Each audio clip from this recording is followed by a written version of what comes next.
Shalom, Chaim Mailspin, the Galilean, here in the Galilee, Israel, where it's more calm. But I want to give some information on the ongoing nationwide protests blocking major roads all over Israel. Protesters have been lighting fires, blocking major roads and intersection, which of course leading to arrests, confrontations with the police force, all kinds of clashes, all kinds of people on camera getting arrested. The protests are directed against these reforms that the government is trying to push through.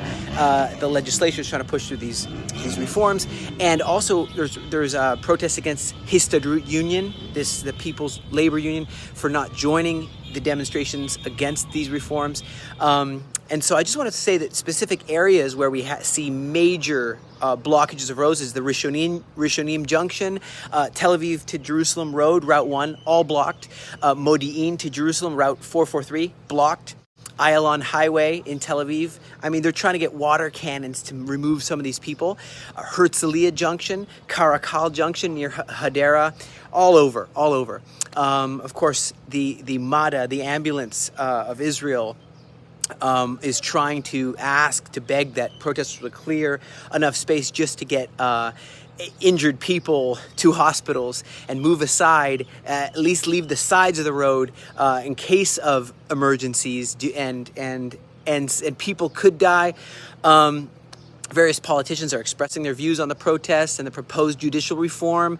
Like member of Knesset Simcha Rothman describes that he's not convinced that this bill needs to be changed, while Energy Minister Israel Katz calls for the arrest of the leaders who are leading these disruptive demonstrations.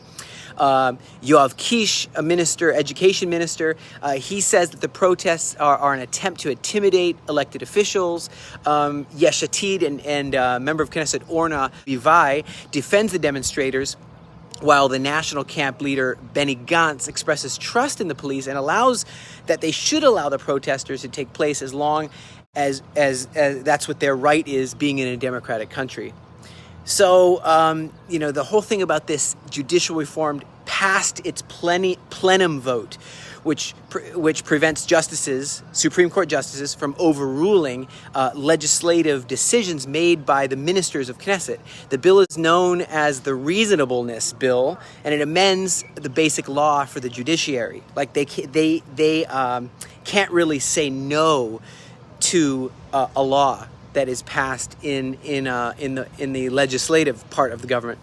And so some critics say that the changes will weaken the courts and give too much unbridled power to the government, the legislative side, endangering the rights, the liberties, and even the economy. And the lack of an independent judiciary group of Supreme Court justices could also impact Israel's defense and on the international legal cases. So in short, these checks and balances that Israel has are really pretty fragile, and the country lacks a constitution. We don't have a constitution here. We have the Declaration of Independence. We have basic laws, but these basic laws, it's not as broad as a constitution is. The government controls a majority in the one-chamber Knesset. It's one chamber, and the defense minister, Yoav Gallant, you remember, he then spoke out against these legal changes, expressing concern about national security, and he was then removed from his post, but then he was reinstated to his post.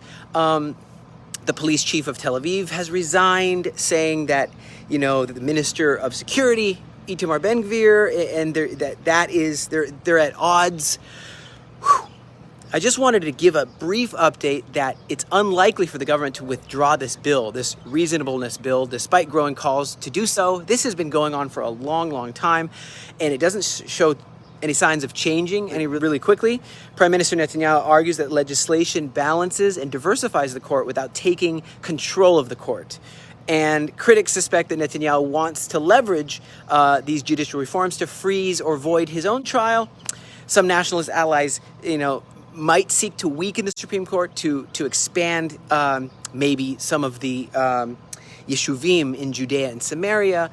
Some ultra-Orthodox parties might want to pass other laws, like they don't have to serve in the army if they're ultra-Orthodox. I don't know.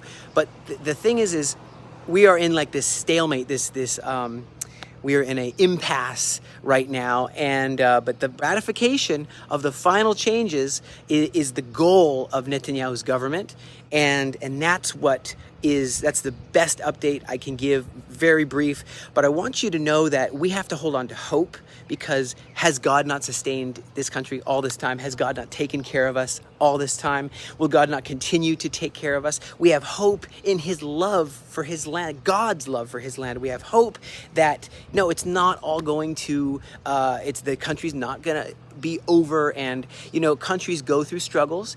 This is all part of it. There's uneasiness, there's stress, but I think we need to stand for the prophetic future that Israel has been promised, and may God bless this country. And hey, thank you for standing unwaveringly in support of this country and standing in prayer for this country. And God bless you from the Galilee.